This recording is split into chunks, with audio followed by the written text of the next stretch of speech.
In the misty world, the stars always twinkle just for you. दोस्तों, आज मैं तुम्हें एक सीधे साधे गांव के लड़के की कहानी सुनाऊंगा। कहानी का नाम है बिलेती घोड़ा। सब लोग ध्यान से सुनना। गदाई एक गांव का सीधा साधा लड़का है। गदाई की उम्र 10 साल है। गदाई के माँ बाप नहीं हैं। वह अपनी नानी के साथ गांव के एक छोटे से घर में रहता है। नानी की उम्र 80 साल है, इसलिए वह ज्यादा काम नहीं कर पाती। नानी बकरी का दूध बेचकर किसी तरह घर चलाती है। गदाई का गांव की पाठशाला में दाखिला हुआ था, लेकिन वह स्कूल नहीं जाता। रोज सुबह वह नानी की पाली हुई बकरियों को लेकर गांव के मैदान में चराने निकल जाता। साथ में एक कपड़े की पोटली में चूड़ा और गुड़ बांधकर ले जाता, क्योंकि वह शाम को ही घर लौटेगा। तब नहा धोकर खाना खाएगा। गदाई रोज रात को नानी के पास लेटकर कहानियां सुनता है। कभी भूतों की कहानी, कभी दैत्य की और कभी परियों की कहानी। एक दिन सुबह गदाई बकरियां चराते चराते जंगल के पास वाले मैदान में पहुंच गया। बकरियों को चरने देकर वह एक जगह बैठकर पोटली खोलकर चूड़ा और गुड़ खाने लगा। खाने के बाद उसने सोचा कि बकरियों को दूसरी तरफ ले जाएगा, इसलिए वह उठकर हाथ की लाठी हिलाते हुए बकरियों की दिशा बदलने लगा। तभी उसने देखा कि एक बकरी कम है। वह चिंतित हो गया। इधर उधर देखने पर भी जब बकरी नहीं मिली, तब वह उसे ढूंढने जंगल में घुस गया। जंगल बड़ा था, लेकिन ज्यादा घना नहीं था।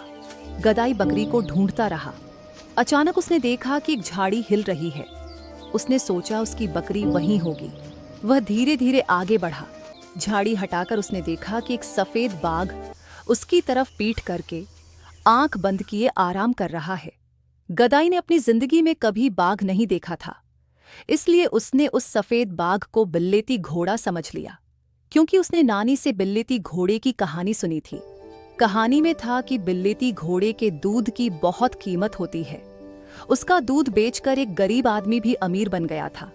ये कहानी असल में नानी की अपनी बनाई हुई थी, लेकिन गदाई ने उसे सच मान लिया था। गदाई ने फैसला किया कि वह इस बिल्लेती घोड़े को घर ले जाएगा। ये सोचकर वह बाघ की पीठ पर चढ़कर बैठ गया। बाघ डरकर अचानक तेज भागने लगा। गदाई खुद को संभालने के लिए बाघ के दोनों कान जोर से पकड़ लिया। अब बाघ मुश्किल में पड़ गया। उसने आज तक ऐसा इंसान नहीं देखा था। अब तक इंसान उससे डरते थे, लेकिन आज बाघ गदाई से डर रहा था। अपनी जान बचाने के लिए बाघ पागलों की तरह दौड़ने लगा, लेकिन गदाई बाघ की पीठ से उतरा नहीं। वह जोर से उसके कान पकड़कर बिल्लेती घोड़े की सवारी का मजा लेने लगा। बाघ और डर गया और तेज भागने लगा। आखिर गदाई खुद को संभाल नहीं पाया। वह बाघ की पीठ से गिरकर एक झाड़ी में जा गिरा। उसे चोट लगी। वह उठकर बैठ गया और देखा कि उसके दोनों हाथों में 2 कान हैं।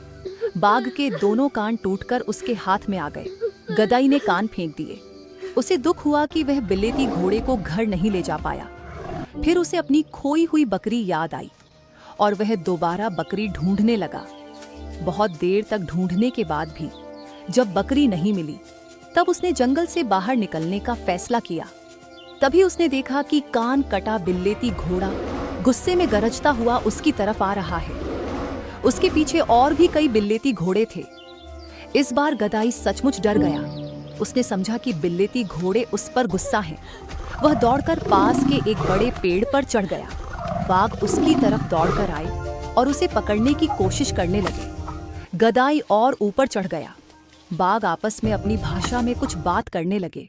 फिर कान कटा बाघ पेड़ के नीचे खड़ा हो गया। उसके ऊपर एक और बाघ चढ़ा, फिर उसके ऊपर दूसरा बाघ। इस तरह एक के ऊपर एक चढ़कर बाघ गदाई को पकड़ने की कोशिश करने लगे।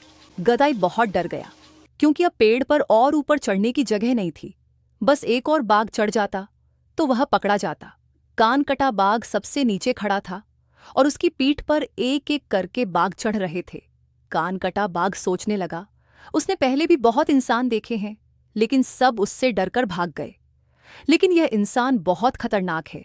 ये उसकी पीठ पर चढ़ गया था, जैसे उसे बाघ नहीं घोड़ा समझ रहा हो। बाघ को डर लगने लगा। उसने सोचा, आदमी ने उसके कान तोड़ दिए, अब कहीं उसकी जान न ले ले। यह सोचकर वह अचानक एक तरफ हट गया।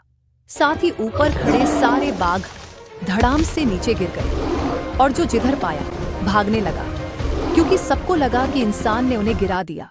गधाई हैरान होकर बिलेती घोड़ों को भागते हुए देखता रहा।